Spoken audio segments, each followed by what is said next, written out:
Westminster Confession, chapter 5, paragraphs 2 and 3, talking about the topic of God's providence, especially as it relates to the topics of science and miracles. And I think for many people, as we say that we believe that God governs all things according to his purposes, that's what God's providence is, that might cause Christians to be kind of anti-scientific because we don't believe in the laws of nature, but we believe that God is ordering everything according to his supernatural power. And yet historically, that's not been the case. It was Christians who originally sought to explore the natural world because they believed they could discover God's wisdom and rationality by studying nature itself. And so it's actually God's providence that encourages us to study about science. But God's providence also does not elevate science to such a level that we say we don't even need God anymore because all we need is the laws of nature to explain everything that's happened. No, if there are laws of nature, that means we believe there is a lawgiver as well, who is ultimately the reason behind all reasons and the law behind all laws. And so this is the topic that we pick up in paragraph 2. This is what it says.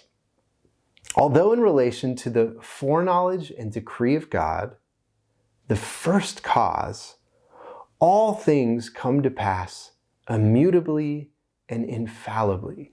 So this means, as we saw in chapter 3, that God's eternal decree, he has foreordained whatsoever comes to pass. And so he is the first cause. Ultimately, the deepest answer to any question that we ask of why did this happen, the deepest answer is God himself. He is the first cause. Yet, by the same providence, by the same governing of all creation, he ordereth them to fall out according to the nature of second causes.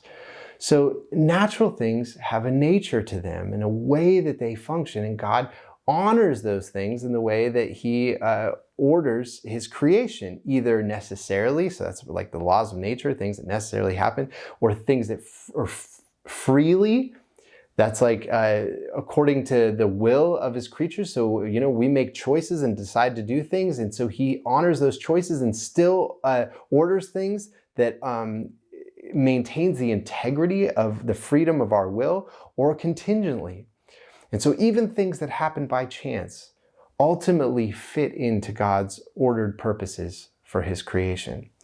And so what this tells us is that, for example, if my wife beat me in tennis, and I might be tempted to think, well, that was a miracle that she beat me in tennis. But what Westminster says is that God's providence that ordained that she would beat me in tennis takes into consideration not just the tension on the strings and the weather that day and the gravity and how the ball is going to bounce, but it also factors in her talent and her ability and her speed and her tennis strategy that was ultimately factored in into beating me.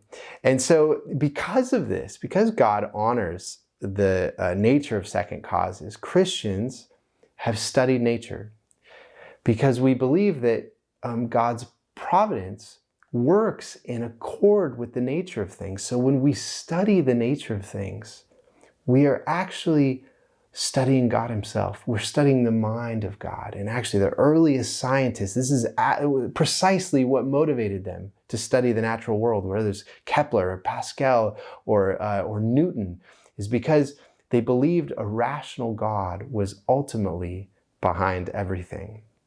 Now, when we get to the end of paragraph 2, we might be tempted to think like a deist. Deists believe that God was the first cause behind all things. He created the universe, he created the laws of nature, and that the universe is kind of like a clock, and he's just set the clock to run, and now it's just running according to the laws of nature. And so the confession says, well, that's not what the Bible teaches. And so we also get paragraph 3, which says this: God, in his ordinary providence, maketh use of means. Okay, so he uses the nature of second causes, yet is free to work without, above, and against them at his pleasure. And so what this is like is, it's like in a family where parents are going to have certain laws that they kind of run their family according to. So that's what the laws of nature are. Generally, God runs the universe according to these certain laws. So maybe in a family, you say, we have a bedtime 9 o'clock on a school night. We all go to bed at 9 o'clock. But then every once in a while, the parents might say, we want our kids to really know that we love them. And so they're all ready for bed. And we say, you know what, tonight we're going to stay out late. We're going to go get some ice cream and we're going to watch a movie and we're letting you stay up late. We're making an exception. Now that doesn't mean that we don't run our family in an orderly way. It means that we're the lawgivers and we're free to break the laws if breaking the laws is in accord with our purposes. And that's what God does in miracles. Actually, all of the laws of nature are kind of like miracles because that's how God has ordered his creation to be run. And then sometimes he will do something that is extraordinary or unusual, when Jesus would heal someone or Jesus would walk on water. And so this is God working without, above, and against the nature of second causes. And so he can work according to his own purposes. He can use means when he wants to, but ultimately, everything is in his control. And so what that tells us is that God's providence encourages us to be students of science, students of nature, because we can learn about his mind and his wisdom by doing so.